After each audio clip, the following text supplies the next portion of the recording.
자, 오늘은 2026년 한국 증시에서 가장 뜨거운 두 업종, 바로 조선과 방산 얘기를 좀 해보려고 합니다. 작년에 정말 역대급 호황이었잖아요.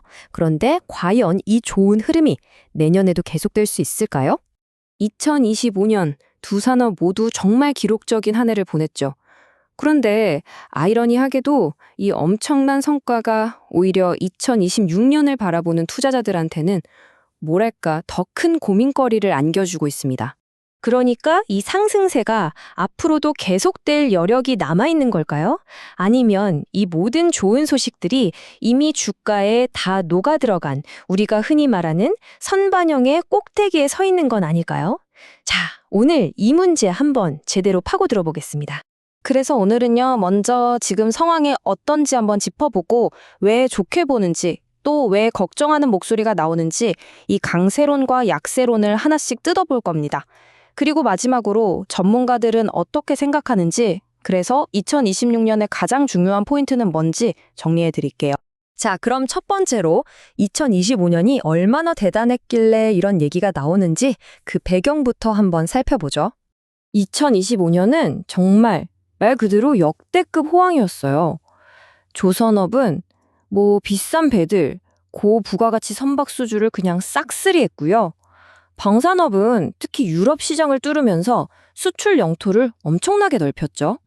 자, 그럼에도 불구하고 2026년도 문제없다. 이 상승세는 계속될 거다. 이렇게 주장하는 쪽의 근거, 즉 강세론부터 한번 들어보겠습니다. 방산을 좋게 보는 가장 큰 이유는요, 바로 가시성입니다. 이미 받아놓은 주문이 어마어마해서 이게 이제부터 실제 매출로 찍히기 시작한다는 거죠. 게다가 지금 전 세계적으로 지정학적 긴장감도 높고 정부도 팍팍 밀어주니까 이 흐름이 쉽게 꺾이긴 어렵다는 분석입니다. 그 규모가 어느 정도냐고요? 와, 이 숫자 하나면 설명이 끝납니다. 국내 4대 방산기업이 쌓아놓은 수주 잔고만 무려 100조 원이 넘어요.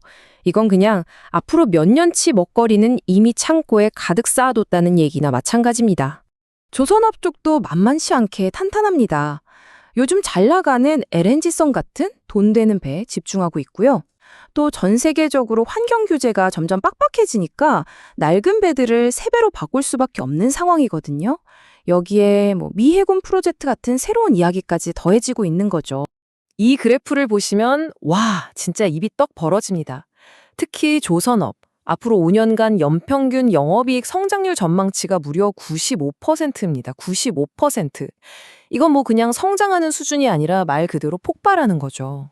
자, 그런데 세상에 좋은 이야기만 있을 순 없겠죠. 이제 반대편 이야기, 즉 신중론, 약세론의 목소리도 한번 귀 기울여 들어봐야 합니다. 도대체 뭘 걱정하고 있는 걸까요? 조선업을 둘러싼 가장 큰 딜레마가 바로 이겁니다. 한쪽에서는 앞으로 3년치 일감이 꽉 차 있어서 배를 파는 쪽이 갑인 시장이라고 하는데, 다른 한쪽에서는 그동안 계속 오르기만 하던 배 가격, 즉 신조성가가 이제 거의 꼭대기에 다다른 거 아니냐, 이런 피크아웃 우려가 솔솔 나오고 있다는 거죠. 여기에 또 하나의 걱정거리가 바로 중국입니다. 중국 조선소들이 지금 생산 능력을 엄청나게 늘리고 있거든요. 이게 자칫 공급 과잉으로 이어질 수 있다는 거죠. 물론 아니다, 걔네들이 만드는 배랑 우리가 만드는 배는 종류가 다르다, 이런 반론도 있긴 합니다만 신경이 쓰이는 건 사실입니다. 방산 쪽 리스크는 성격이 좀 달라요. 예를 들어 갑자기 전 세계에 평화 무드가 찾아온다거나, 아니면 우리가 크게 기대하고 있던 사우디 같은 고가의 대규모 수출 계약이 혹시라도 늦춰지거나 틀어지는 경우, 이게 가장 큰 변수가 될 수 있습니다. 그리고 어쩌면 이게 가장 뼈아픈 지적일 수 있는데요. 바로 밸류에이션, 즉 주가 수준입니다. 이 차트를 보시면 지금 조선주 주가가 2000년대 그 엄청났던 슈퍼사이클의 최고점과 거의 같은 수준에서 거래되고 있어요. 이건 다시 말해서 좋은 소식은 이제 나올 만큼 다 나왔고 그게 가격에 이미 다 반영됐다는 가장 강력한 신호일 수도 있다는 뜻입니다. 자, 이렇게 보면 좋다는 쪽, 이제는 조심해야 한다는 쪽의 의견이 정말 팽팽하죠. 그럼 과연 시장 전문가들은 최종적으로 어느 쪽 손을 들어주고 있을까요? 결론부터 말씀드리면 이런저런 걱정에도 불구하고 대부분 전문가들의 의견은 이 한마디로 모아집니다. 아직 사이클은 끝나지 않았다.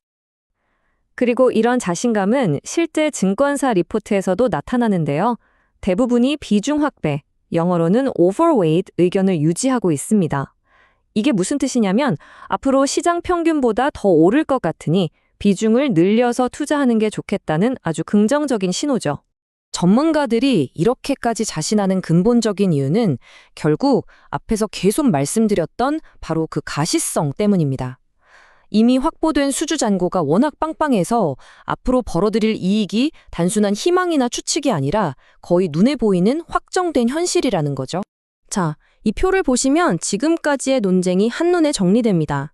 정리하자면 배 가격이 정점이라는 우려나 주가가 너무 비싸다는 걱정, 분명히 일리 있는 이야기입니다. 하지만 전문가들은 그 모든 우려를 압도할 만큼 앞으로 터져나올 폭발적인 실적과 그게 이미 확보되어 있다는 가시성이 훨씬 더 강력한 힘을 가지고 있다고 보고 있는 겁니다. 자, 그럼 이제 마지막입니다. 이 모든 분석을 종합했을 때 2026년 한 해 동안 우리가 던져야 할 가장 핵심적인 질문은 과연 무엇일까요? 결국 2026년 조선, 방산주 투자의 성패는 이 하나의 질문에 달려있다고 해도 과언이 아닐 겁니다. 앞으로 실제로 찍힐 역대급 실적이 지금의 이 높은 주가 수준을 과연 정당화시켜줄 수 있을 것인가? 결국 실적이 시장의 높은 눈높이를 뛰어넘을 수 있느냐, 바로 이 싸움이 될 겁니다. 그 결과를 함께 지켜봐야겠습니다.